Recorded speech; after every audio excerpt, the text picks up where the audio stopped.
All right, so welcome back. We are on day number 5. Now this is going to be an extended video because we have a block day, right? We have the 90-minute course, so we got a lot more time to do a lot more things. So we are on to AKS 18, right? So within this video, we're going to talk about AKS 18A, which you're going to define what the terms marginal cost is, as well as marginal benefits, right? And then to finish off AKS, not this video, but we're going to get into a concept known as incentives. So as far as this video is concerned, I have a pair of notes, right? Your new notes, which are on e-class for day 5. So like I said, like with the last one, you can print these out the same exact way as before, and you can follow along as I go through my notebook. So the notes that are on e-class look like this, right? This is page 1 of the notes. This is AKS 18A at the top, the Cheetos pictures. AKS 18B is at the bottom in the form of this chart.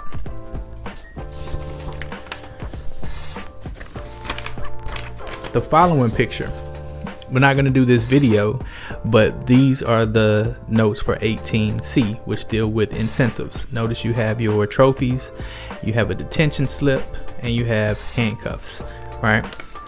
But we'll be doing that with another video. So those are your AKS 18 pictures to get cut out. And what I'm going to do real quick is get my notebook set up so you can see exactly how it looks, just like last time. Alright, so I got the pictures situated as far as my notebook is concerned. So I'm going to go through and show you how I set my notebook up and what the pictures look like. So you see 18A right here, this deals with marginal cost, marginal benefit, and I have the Cheetos displayed with the prices.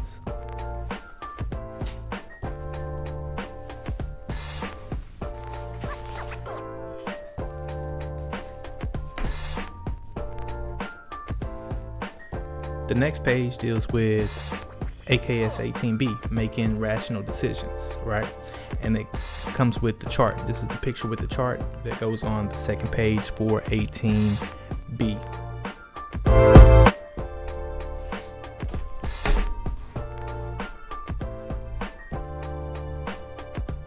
And the last set of pictures goes with 18C, dealing with incentives. Notice I got the trophies picture on one side of the page, and I have the handcuffs and detention slip on the other side of the page. Alright, so to start things out, we are going to focus on 18A first, dealing with marginal cost and marginal benefits.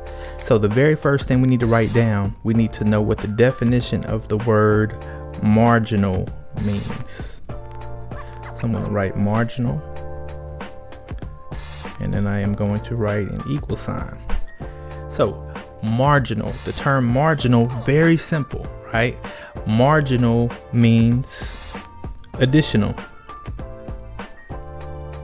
Additional.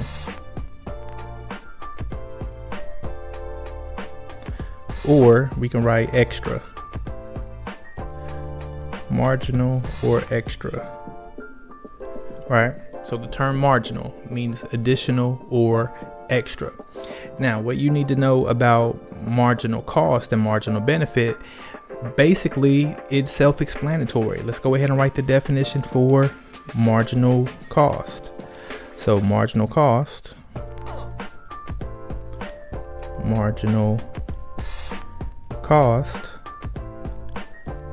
is just what it looks like, right? It is the additional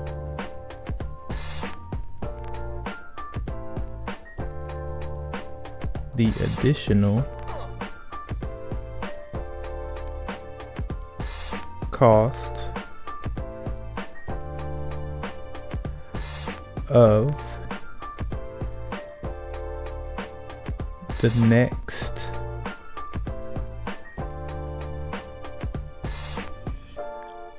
unit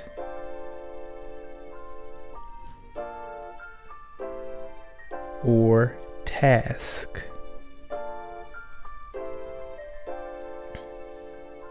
Now, so we have the definition for marginal cost.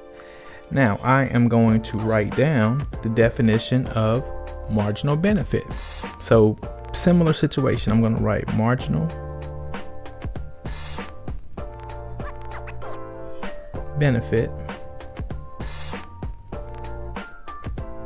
and you can probably guess what this definition is going to be, right? Marginal, which means additional. So the additional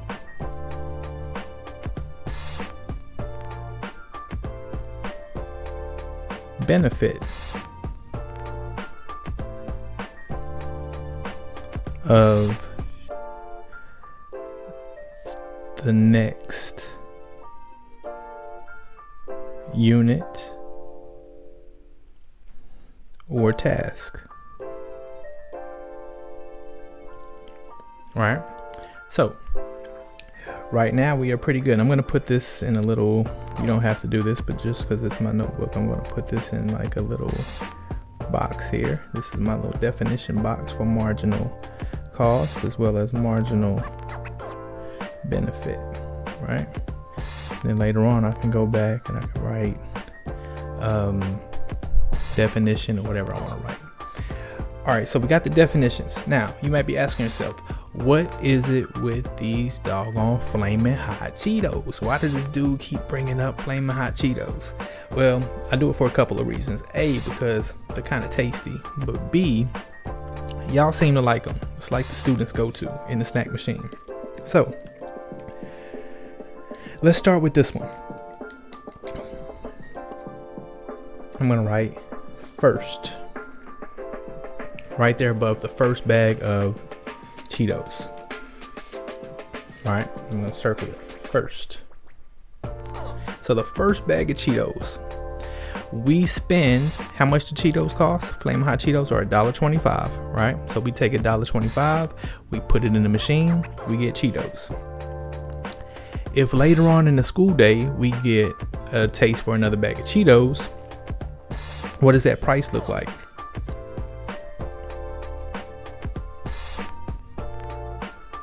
So we want the second bag of Cheetos, right? Now, how much are the second bag? How much is it gonna cost? It's $1.25, an additional $1.25. Now my question to you is this: which bag tastes better? The very first bag? Imagine you went to football practice, cheer practice, volleyball, band, you've been at the school all day, and you go home, you haven't had anything to eat, and all of a sudden you see this nice orange yellowy bag of Flamin' Hot Cheetos, and in the pantry you have maybe 20 bags. What does that very first bag taste like when you open it and you finally enjoy those Flamin' Hot Cheetos? Taste amazing, right? So right afterwards you decide to be a little bit greedy, right? And you eat the second bag. Does the second bag taste as good as the first bag did? No. Still tastes good. They're still Flamin' Hot Cheetos, but your benefit that you got from that second bag is less than what you got from that first bag. So this is what we're talking about here. So picture us back at South Gwinnett High School. We're at the vending machine. We're gonna buy a second bag of Cheetos.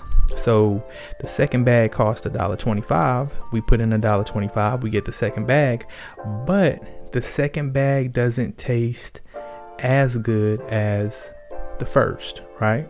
So I'm gonna write right here, benefit is going down. I'm gonna draw a little arrow going down, right? Going down, because it's not as good as the first bag. Now, the third bag, I get hungry, 6th period, right? 6th period is my planning period. I'm going back, I'm going all in. I'm getting the third bag of Flamin' Hot Cheetos just because I feel like being greedy. How much does that third bag cost? What's the marginal cost? The marginal cost or additional cost is another $1.25, right? So we're gonna pay that $1.25 for the third bag. And what's gonna happen to the benefit? Does that third bag taste as good as the second bag did? No, right? My benefit's going down. So I'm going to draw a bigger arrow, because my benefit from the third bag is decreasing more than it did in the second bag. So I know this is bad. I'm going back again. 2:15, 2:10, the bell rings like we're back at school normally, right? The bell rings. I'm done with 7th period. End of the day, I'm gonna buy a 4th bag to get all my calories that I need, right? So I gotta pay another what? What's my marginal cost? Another $1.25, right? So I pay that $1.25 for the 4th bag.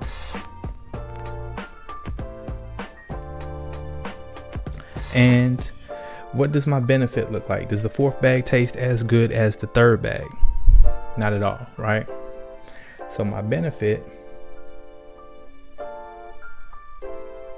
is going down even more, right? Now I'm gonna start to wisen up, because I've already spent $1.25, $2.50, $3.75, $4 on Flamin' Hot Cheetos, right? I've only got $5 in my pocket, so I spent $4 out of my $5 on Flamin' Hot Cheetos. Now, before I leave, I'm thinking, well, should I get one for the road? And you know what I decide? I decide that I'm done.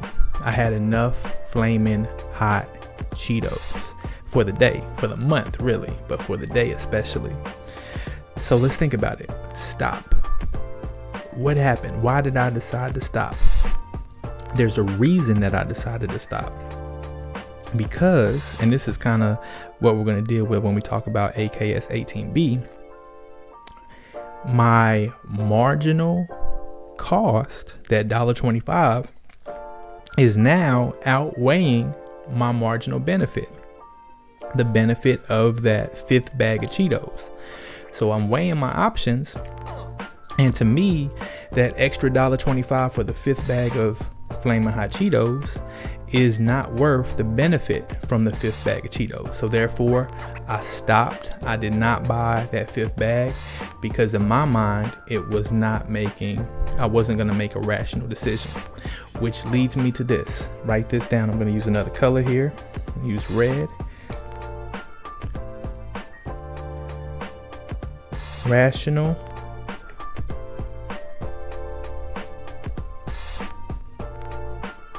decision making.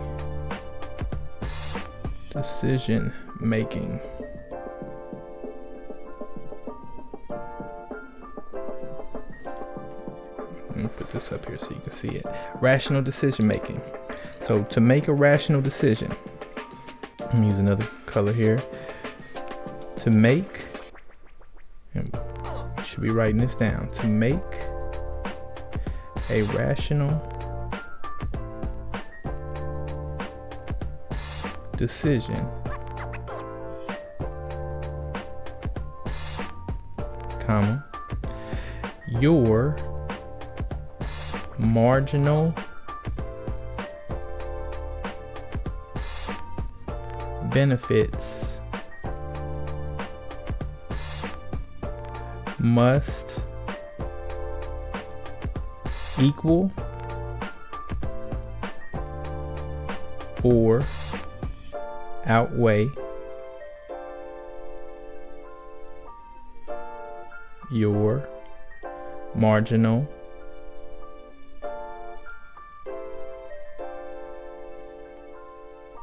cost.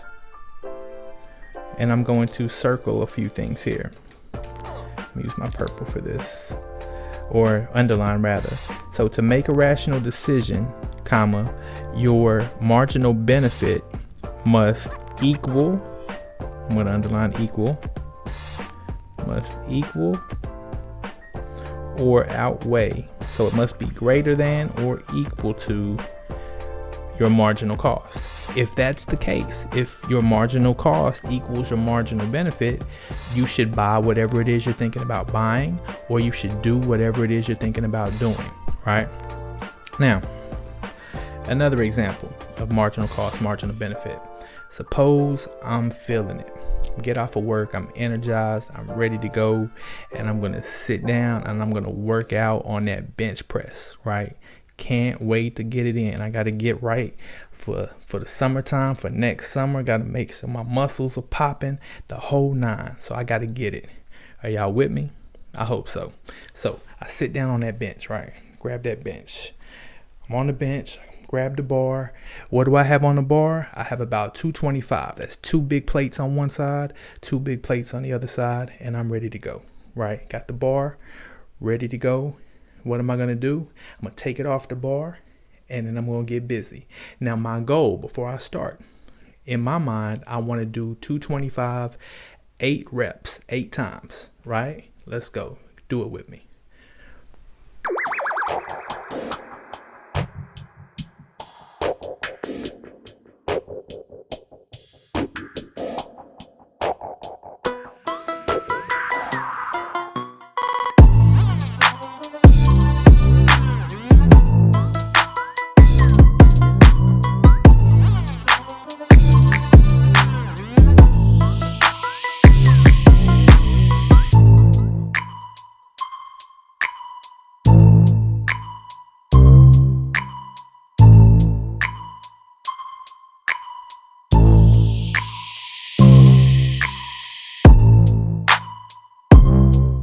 Put it up on the rack, right? You see that? You see those guns? You see them staring out? I'm getting right. I'm getting right for the summer. Now, what happened there? I said I was going to do 8. How many did I do? I did 10. I did 2 additional reps.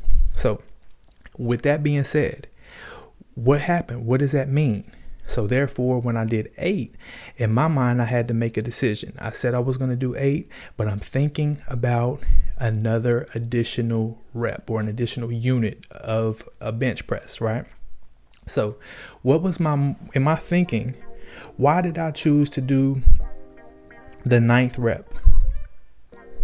What was my marginal benefit? Could be getting stronger. It could be looking nice in terms of ripping my muscles apart, right? By doing more than I was supposed to. Looking good in my clothing whenever I build up my strength. It could be a variety of good reasons, right? But what about the marginal cost? What's the marginal cost associated with that? What bad could happen from that? Well, I'm tired. I don't feel like doing it. I've reached my max in terms of what I was supposed to do. So now everything else is kind of extra, right? So I might get hurt. I might end up looking crazy like one of the gentlemen that I've seen on a certain video. Yeah, that guy. So therefore, I decided to do the 9th rep. So what happened with marginal cost, marginal benefit? I perceived the benefit of doing that extra rep. It outweighed the cost of doing that extra rep. I felt good at the time. I didn't think I was going to get injured, and I felt pumped up like I could do it. So I did it. Not only did I do 9, but on the 10th rep, the same thing. I was feeling it again that this is going to be harder, but I think I can get it, and I want to do more. I want to get stronger. So I did the 10th rep. Now, why did I not do 11? Because I perceived that the marginal cost, me having the weight fall all on me, and then I gotta squirm and try to roll the bar down, but hope nobody's looking at me at the gym because I can't get this up, and I gotta squeal underneath the bar to try to get out. Who wants to do that? Nobody wants to look like that or be put in that position. That's crazy. So that's the marginal cost. The marginal benefit would be to get in another rep and to maximize my strength. But I didn't do it because the likelihood of me dropping that bar on my chest, or cannot get it up from my chest, or maybe even killing myself trying to do this extra rep, did not warrant me to try to do that extra rep, right? So at that point, my marginal costs outweighed my marginal benefit. So in my mind, I decided I am not going to do it. All right, so we are back again with 18 AKS 18B. This time we're going to go in a little bit more depth of what it means to make a rational decision, and we're going to use a real life example of such. right? So in this case, I went ahead and drew the Walmart logo, right? So just imagine that we are Walmart managers. And this chart right here, let me go ahead and put this up here so we can see the chart a little bit better. This chart is our information that we're going to go on to see how many new employees we should hire. Remember, I don't know if you guys know this, but businesses don't just hire people just to say, hey, we need more workers and we're going to hire people. There's a lot that goes in to decide whether or not somebody gets hired or not, or whether or not they need to hire somebody. So in this case, if we look at this, we're going to go through each one of these columns. These over here on the left, these are your number of workers, right? The second column is the total units produced. So this is whatever item they're talking about making or doing. These are the total amount of items that they're talking about, whatever item it is. The marginal, what does marginal mean again? Marginal means additional. So these are the additional number of units produced. So notice after we hire each worker, they collectively, they are able to make more, which adds on to the total number, right? You'll see how this breaks down in just a second. The next column, price of each unit produced. So whatever this item is, it costs $2.50 to produce, right? That's the price of it. Not really the production price, but that's the cost of this item. That's what we're selling it for. Now, total revenue, this word here, revenue, means that's how much money Walmart's gonna make off of selling this item, right? So they have the item, they made the item, they sell it for $2.50. However many they sell, that's their revenue, right?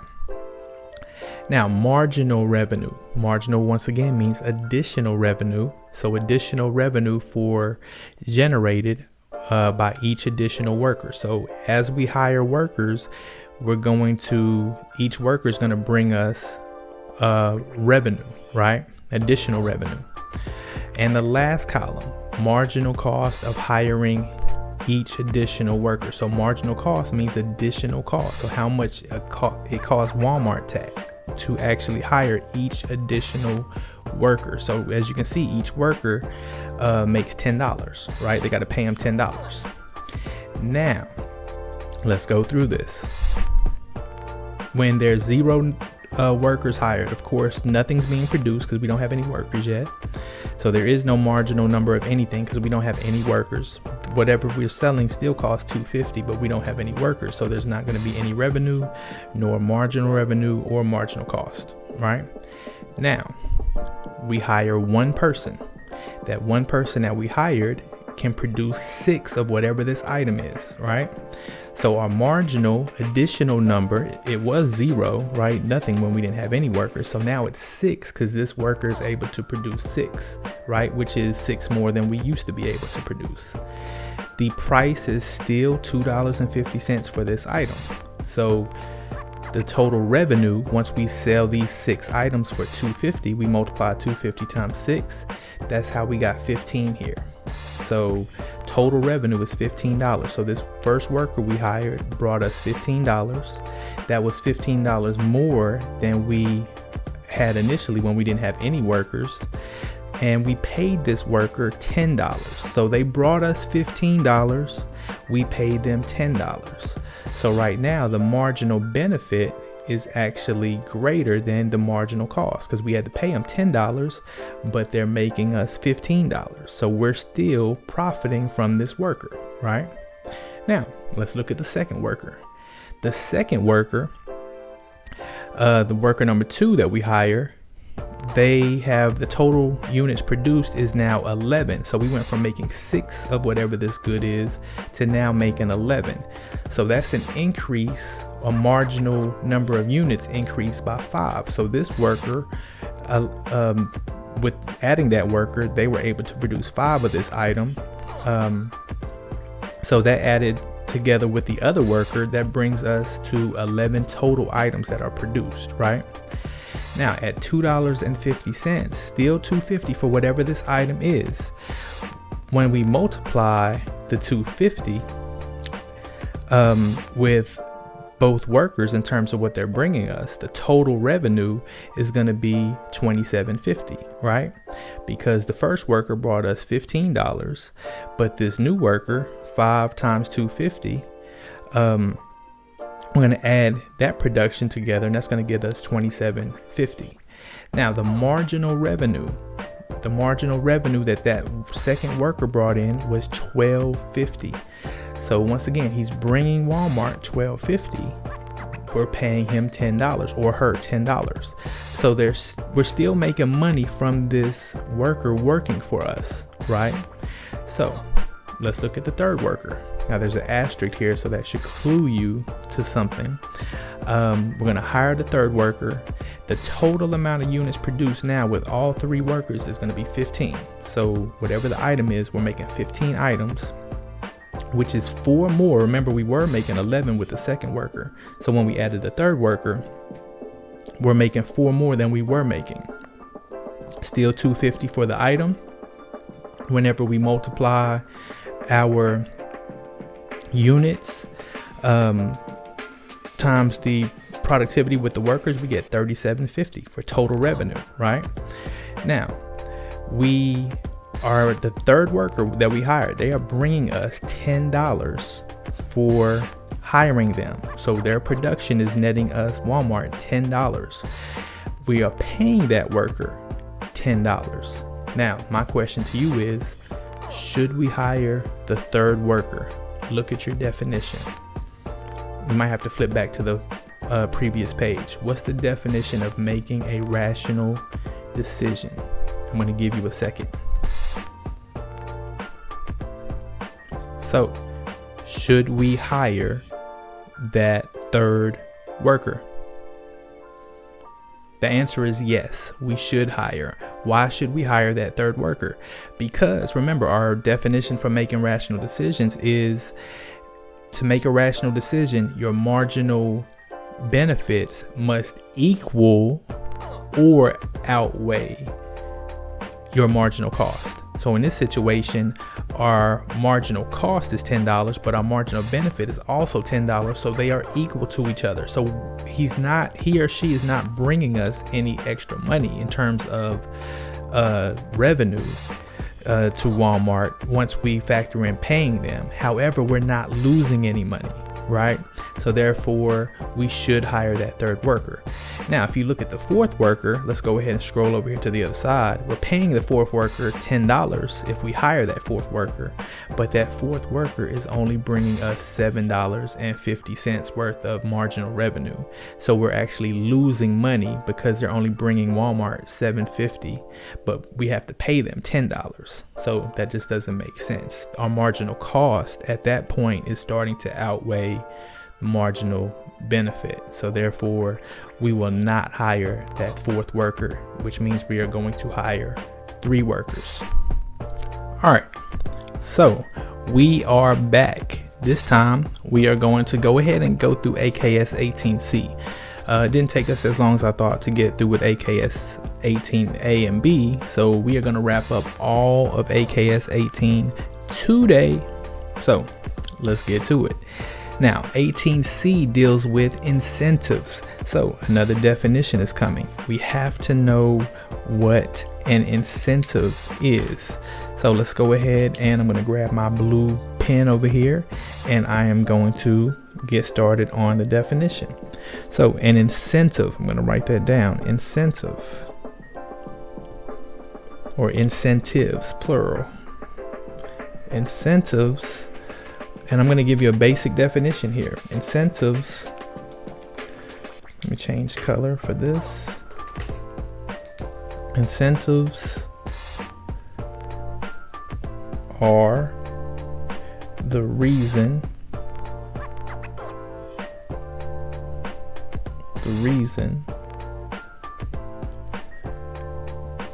we do everything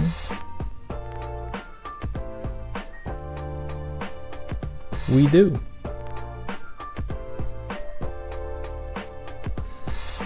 It's the reason we do everything that we do. Incentives we operate, remember, I don't know if you remember this, but we as humans operate on our own self-interest. We do what's best for us, right?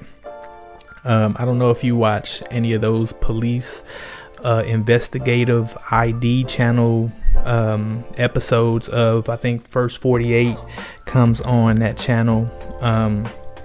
But if you watch these episodes, you have some criminals, or suspects rather, that whenever they are committing a crime, I won't tell on my friend, especially if they committed 3 or 4 people commit the crime together. They won't tell on their friend. They're not going to snitch, yada, yada, yada. However, whenever they get down to that precinct and that light is shining on them and those questions start to come and they start to talk about prison time or time that they could possibly face, then the story starts to change up a little bit. I watch this all the time, and every episode, I say out of all the episodes that I've watched, the tell on their friend rate or snitch rate is probably about 95%. It's weird, but it makes sense, because if think about it, it's the econ principle. We all do what's in our best interest. So if I committed a crime and the person that's interrogating me says, hey, you can do 55 years in prison, you're facing that unless you give up a name. 55 years in prison, doing probation. A lot of people weigh their options and they go with their option. Look at the famous rapper, right? Tekashi 6ix9ine. A lot of people are on him because he told in the courtroom, right? Pointed out people and in which that led to prison time for other people, but he acted in his own self-interest, and he did less than a year in prison when he was facing like 47 years. So it happens. Now let's apply this out. Before I get off a tangent here, let's bring it back to econ all the way. So incentives are reasons that we do everything, right? There's a reason that I'm making a video. This is time consuming. So I want you all to do well. I want people to subscribe to my YouTube channel. I want to inform people about econ and social studies principles. So therefore I take the time out to do it. That's my incentive to do it, right? Working out. There's a reason that I was lifting that weight off of my chest, doing bench press, right? It's not just because I just happen to feel like doing it one day. I want to get stronger. I want to look better. So therefore, that's my reason. That's my incentive to do so. So you need to know a few things about incentives. Incentives, first and foremost, are the reason that we do everything we do. Incentives can be both. You need to put a bullet here. Incentives can be both positive,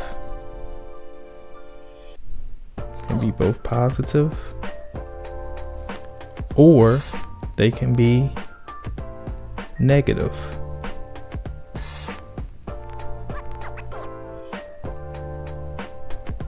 Positive or negative. Now, if you look at the first picture up here, trophies, yay, everybody gets a participation trophy. Everybody played football, everybody that cheered, everybody that's on the bowling team. When you're little, when you're in grade school, most times everybody gets a trophy because it's a positive incentive, right? So let me give you some positive incentives from a individual standpoint, which I just did. Play a sport, 8-year-old football team, go through the season, and hey, we got 25 people that play on the team, 25 trophies, everybody gets a trophy, pat on the back, they feel good about themselves, yay, hooray, we did it. Not really, but hey, you feel good about yourself. So that's a positive incentive for children, for football players, right? Now, that's an individual example. What can be an incentive from a business standpoint? Because businesses also deal with incentives. One incentive might be to, if you don't miss work, I'll say this, for South Gwinnett High School, teachers used to have incentives, or rather the administrative staff rewarded us with incentives. This is one major incentive. When the school year starts, If you have not missed any days as a teacher, you got 100% present rate in terms of you coming to work. The reward is you get to pick your parking spot the next year, right? So therefore, that's a positive incentive, which a lot of people, it makes them come to work because they know that they have first dibs on parking whenever that up and coming school year gets here, right? So an example of a positive incentive. Another positive incentive from a business standpoint might be to, as long as you come to work, you're not late, you don't have any call outs for a period of 6 months, we'll add a bonus check to your pay of $100 if you don't call out within 6 months time. So if you work every day, you show up every day, you're not late, you never call out, you get an extra $100. That will motivate people to come to work, right? Because it's a positive incentive. So that's a business offering a positive incentive. What about insurance companies, right? Their big time incentive is, well, if you remain accident free, they'll pay you $500, right? So if you go 2 years without getting in an accident, they'll reward you or provide you with a positive incentive for you to use in the form of money. So therefore, what's the intent? This leads us to the third thing. I'm going to use a different color for this one. So we have the definition, we have the positive and negative incentives, and the third thing about incentives are that, and I'm going to write this in bold and in all caps, they are predictable.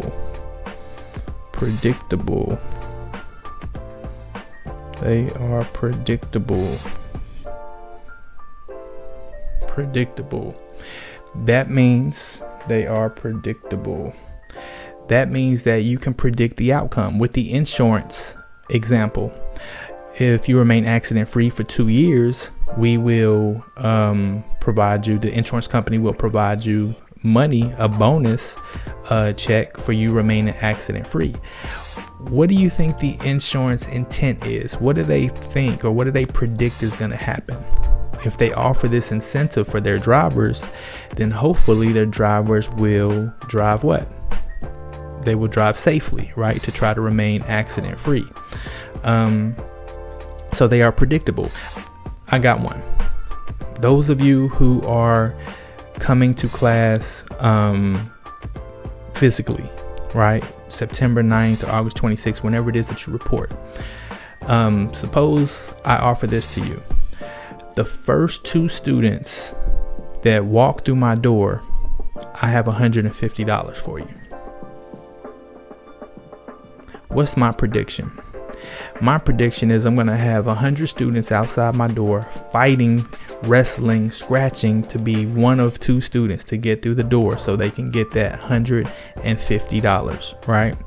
Think about it. If the radio station is giving away tickets to the Atlanta Hawks game for caller number 9, what's going to happen whenever they announce this? Hey, for caller number 9, we got 2 tickets for the Atlanta Hawks game versus the Chicago Bulls. Caller number 9 gets these tickets. What's going to happen to their phone lines? They're going to be blowing up, right? Everybody's trying to get tickets so they can be caller number 9 so they can give them the phrase the pays to win those tickets. The Atlanta Hawks know this, or the radio station knows this. So therefore, they know when they pose this to their audience or to their listeners, they know they're going to have a lot of phone calls of people trying to win these tickets, right? So they predicted that. All right, so let's go talk about negative incentives, right? Negative incentive. So what do we see here? We see a detention slip and we see handcuffs. Now, positive incentives are, and I'm going to write this down up here. I left this out. To simplify things, positive incentives are rewards.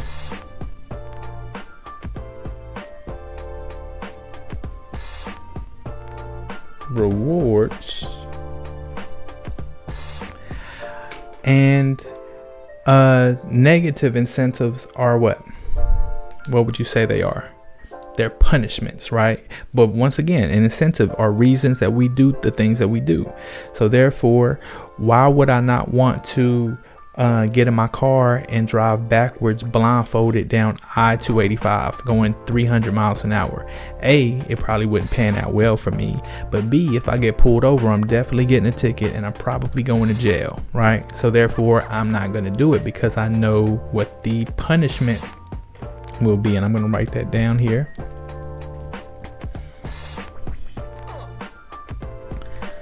Punishment or punishments are negative incentives. It's a reason for us not to do something, right?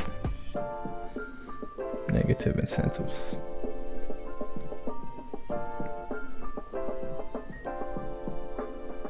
Negative incentives. So punishments are negative incentives. Detention slip. You get in trouble at school. If you're tardy to so many classes, you end up getting ISS. If you don't go to ISS, you get OSS. If you don't go to OSS, or you try to cause more trouble, you get kicked out of school. You get kicked out of school, you can't go to this school. Then if you go to another school in Gwinnett, they only give you so many chances. If you can't do that, then you can't go to school in Gwinnett County. All of those things are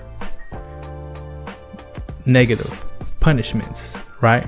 So therefore, that's what we're talking about here.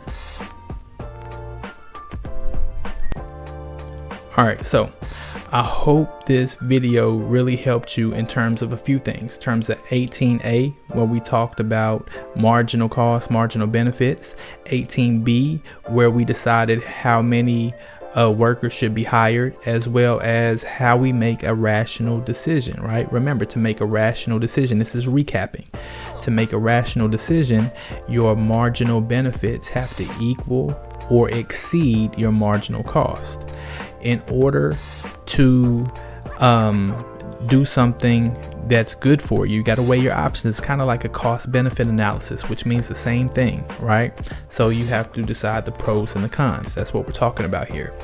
Now, another thing, don't forget the word marginal means additional. Don't forget that. Now, incentives, remember this is 18C, recapping.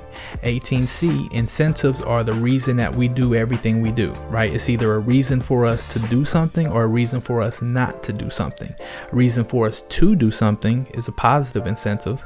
For instance, if I say, hey son, if you wash those dishes on Tuesday, I'll give you $50. That's a positive incentive. I'm willing to bet that those dishes are going to be washed because he wants to get $50, right?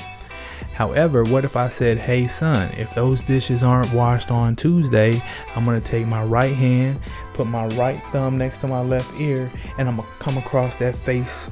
I wouldn't do that. That's just bad. But that is a negative incentive, right? What do we respond better to? Positive incentives or negative incentives? That's debatable, right? All right, so I hope this video really helped you. Until next time, peace.